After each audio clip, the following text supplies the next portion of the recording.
नमस्कार मंडळी, तारिणी या मालिकेचा 31 जुलैचा खतरनाक प्रोमो आता समोर आलाय। अखेर त्या तारिणीच्या समोर जे मॅडमचा खरा चेहरा येईल का ते पाहणं रंजक ठरणार आहे। चला तर मग पाहूया त्या प्रोमोमध्ये आपल्याला काय पाहायला भेटलं।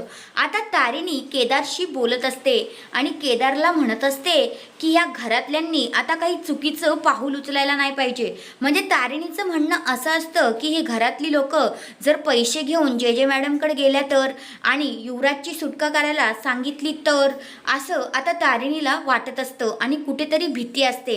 म्हणजे तिला असं वाटतं की ज्या जे मॅडम आहेत त्यांचा स्वाभिमान दुखावला नाही पाहिजे, नाहीतर खूप मोठा प्रॉब्लेम होईल। ती तर जे मॅडमना खूपच चांगलं समजत असते, पण तिला काय माहिती की जे मॅडमची असलियत नक्की आहे तरी काय। आता जी युवराजची आई आहे ती लेकाच्या प्रेमापोटी आता जे मॅडमकडे ती गेलेलीच असते। जे मॅडमकडे जाते आणि जे मॅडमच्या पुढे पैसे ठेवते आणि मग ज्या जे मॅडम आहेत त्या इकडे आता पहिल्या तर नकार देतात आणि मग ते पैसे नाही घेत। मग आता जी युवराजची आई आहे ती निघून जाणार असते, तेवढ्यात जे मॅडम ऑलरेडी युवराजच्या आईच्या गाडीमध्ये बसलेले असतात आणि त्यांना म्हणतात, काय मी एवढी रक्कम घेणार, 2 करोड। बाप रे, आता इथे जे मॅडमने त्यांचा खरा चेहरा दाखवून दिला आहे की त्या सुद्धा पैशासाठी हे काम करतायत।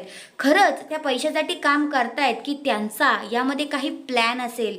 तुम्हाला काय वाटतंय ते कमेंट करून नक्कीच सांगा। पण तारिणी समोर ही गोष्ट येईल का की जे मॅडमनी खरंच युवराजच्या आईकडून 2 करोडची मागणी केलेली आहे म्हणून?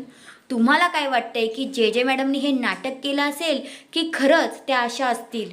तुमचं मत काय आहे ते कमेंट करून नक्कीच सांगा। आणि अशा प्रकारे जर तुम्हाला रिव्ह्यू ऐकायला आवडत असतील तर एक लाईक नक्की करा आणि चॅनलवर नवीन असाल तर सबस्क्राईब जरूर करा।